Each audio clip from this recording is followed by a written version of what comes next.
Good morning. We are starting chapter first, introducing of accounting. Accounting is a systematic process of identifying, measuring, recording and classifying, summarizing, interpreting and communicating financial information to the user.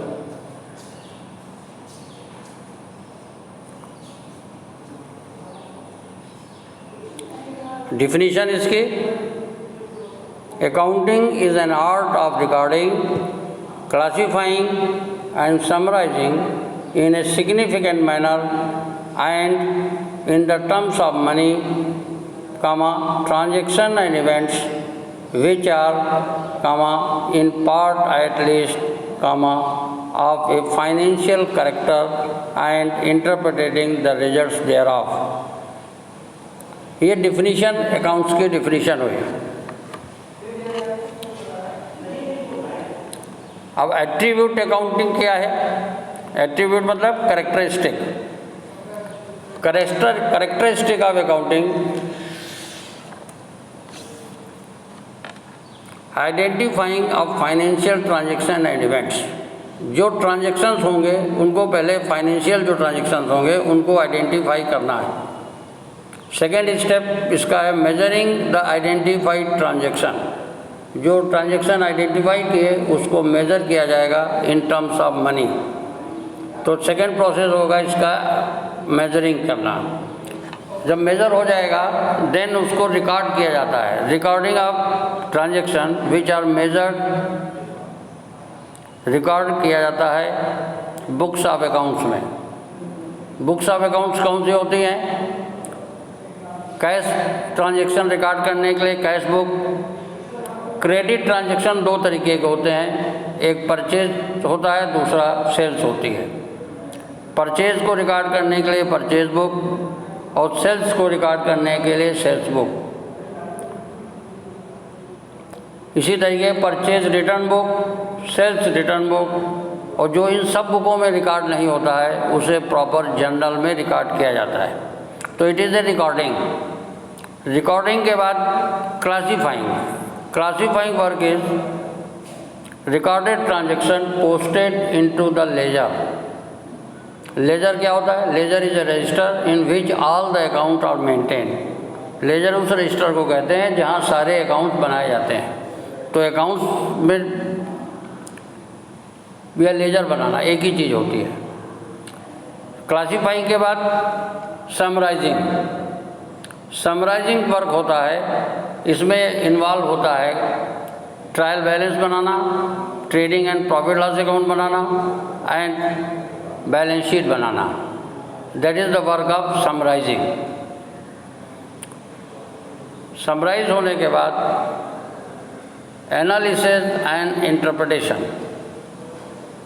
जो financial data carry out होगा users के लिए वो इस तरीके होना, meaningful होना चाहिए, जो profitability and financial position of the business को बता सकता हो, इस तरीके का हो ताकि वो एनालाइज और इंटरप्रेट कर सके। Next, communicating. फाइनली जो फाइनेंशियल स्टेटमेंट तैयार किए जाते हैं वो यूजर्स को कम्युनिकेट किए जाते हैं। यूजर्स कौन होते हैं? यूजर्स दो तरीके के होते हैं, एक इंटरनल यूजर्स होते हैं, दूसरे एक्सटर्नल यूज़र होते हैं। ये यूजर्स ऑफ अकाउंटिंग इंफॉर्मेशन ये हम अगले चैप्टर में आपको डिस्कस करेंगे। यहाँ पर कम्युनिकेट करना, that is the work of attitude या characteristic of accounting.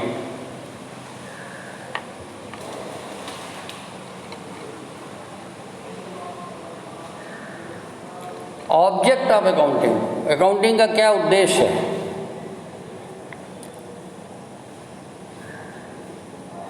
First, maintaining the accounting record. पहला उद्देश्य है कि अकाउंटिंग रिकॉर्ड को प्रॉपरली मेंटेन किया जाए। दूसरा, determination, determine the profit and loss.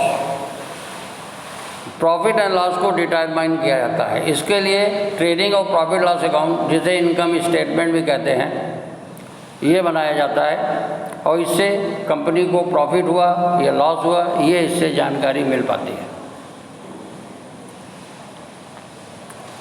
Next process होगा determination of financial position. Another object of accounting to determine the financial position. Financial position are known by the preparing of balance sheet. किसी भी company की balance sheet उस company की financial position को reflect करती है। Next object होता है फैसिलिटेटिंग द मैनेजमेंट। मैनेजमेंट चूँकि डिसीजन लेता है, एफर्ट्स करता है, कंट्रोल बजटिंग कंट्रोल करता है, फोरकास्टिंग अकाउंट के विषय में करता है, तो उसको भी अकाउंटिंग इन्फॉर्मेशन की ज़रूरत होती है, अकाउंट्स की ज़रूरत होती है। नेक्स्ट ऑब्जेक्ट है providing accounting information to the users. Another object है अकाउंटिंग इन्फॉर्मेशन को यूज़र्स को प्रोवाइड करना, बोथ इंटरनल एंड एक्सटर्नल, जो कि अपनी नीड के अनुसार उसको एनालाइज करते हैं और इंटरप्रेट करते हैं। नेक्स्ट ऑब्जेक्ट है protecting the business assets. Another object of accounting is to have record of the assets owned by the business.